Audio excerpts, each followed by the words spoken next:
everyone, and welcome back to Global Rights Zone. Today we will talk about who is Alexander the Great. Alexander the Great is one of the most famous figures in history. He was a king, military commander, and conqueror who created one of the largest empires of the ancient world. What makes his story extraordinary is that he became king at only 20 years old, and by the time he died just 12 years later, he had conquered lands stretching from Greece and Egypt to Persia and parts of India. He never lost a major battle. Before we continue, please make sure that you hit that subscribe button or notification bell to keep you updated for videos like this. Global Rights Zone would really appreciate your subscribe to us. Thank you. And going back to our discussion. Alexander was born in 356 BC in Macedon. His father was King Philip II, one of the most powerful rulers in Greece, and his mother was Olympias of Epirus.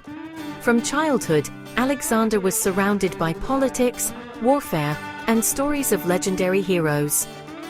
He especially admired Achilles and reportedly carried Homer's Iliad with him during his campaigns. Alexander was also highly educated. His father hired the famous philosopher Aristotle to teach him. Alexander studied philosophy, science, medicine, literature, politics, and geography. He was being prepared not only to fight, but to rule. His military career began early. At 16, he was already acting as a ruler, and at 18, he fought alongside his father at the Battle of Cheronea. Then, in 336 BC, Alexander's life changed forever. His father was assassinated, making 20-year-old Alexander the new king of Macedon. His enemies immediately saw him as inexperienced. Greek cities rebelled, but Alexander quickly crushed the rebellion and proved that his age was not a weakness. He then turned toward his father's greatest ambition, the Persian Empire. At just 22, Alexander invaded Asia with a Macedonian and Greek army. He personally led his soldiers in battle and won major victories against the Persians. He eventually faced the Persian king, Darius III. Alexander defeated him at the Battle of Issus, forcing Darius to flee. Later, at the Battle of Gaugamela, Alexander defeated him again, effectively destroying the Persian Empire. Alexander captured Babylon, Susa, and Bucephalus. He had conquered one of the greatest empires in the ancient world. But he wasn't finished. He continued east into Central Asia and eventually invaded India. At the Battle of the Hydaspes, he defeated King Porus, whose army included powerful war elephants. Alexander was impressed by Porus's courage and allowed him to remain a ruler under Alexander's empire. Alexander also tried to unite the cultures he conquered. He encouraged his soldiers to marry local women, adopted some Persian customs, and recruited Persian soldiers into his army. His goal seemed to be more than just conquest. He wanted to create a powerful empire combining Greek, Macedonian, Persian, and Asian cultures. But his army was exhausted. After years of fighting and traveling thousands of kilometers from home, his soldiers refused to go farther into India. So, Alexander finally turned back. During the journey home, his army suffered from hunger, disease, and exhaustion.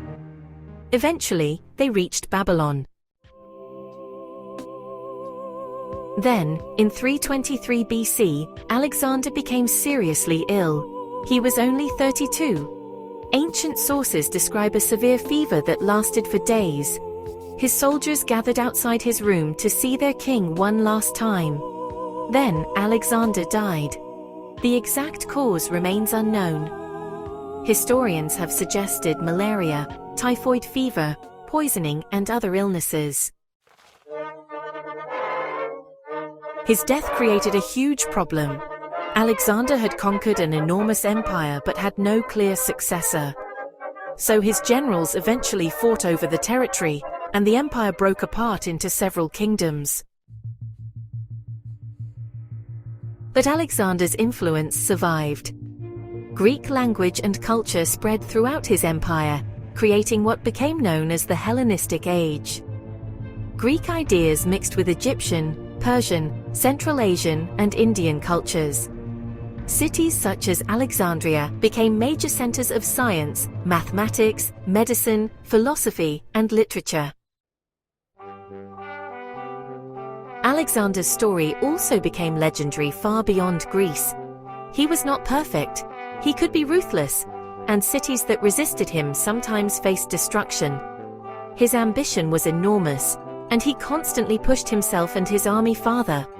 But that's what makes him so fascinating. He became king at 20. He began conquering Persia at 22. He reached India before turning 30. And he died at 32. His entire career as a conqueror lasted only about 12 years. Alexander also had a famous horse named Bucephalus, whom he reportedly tamed as a young man. When the horse died during the Indian campaign, Alexander supposedly founded a city in his honor. Alexander himself suffered many serious battle wounds, but repeatedly survived and returned to fight. He was also fascinated by geography and wanted to discover what existed beyond the known world. And perhaps that's the greatest irony of his story. Alexander spent his life trying to conquer the world, but he died before reaching the age of 33. His empire disappeared. His generals divided his kingdom. But his name survived. Julius Caesar reportedly admired Alexander's achievements, and Napoleon Bonaparte also studied his military campaigns. Even today, Alexander's battles are studied by military historians. But his greatest legacy may not have been the land he conquered. It was the cultural exchange that followed.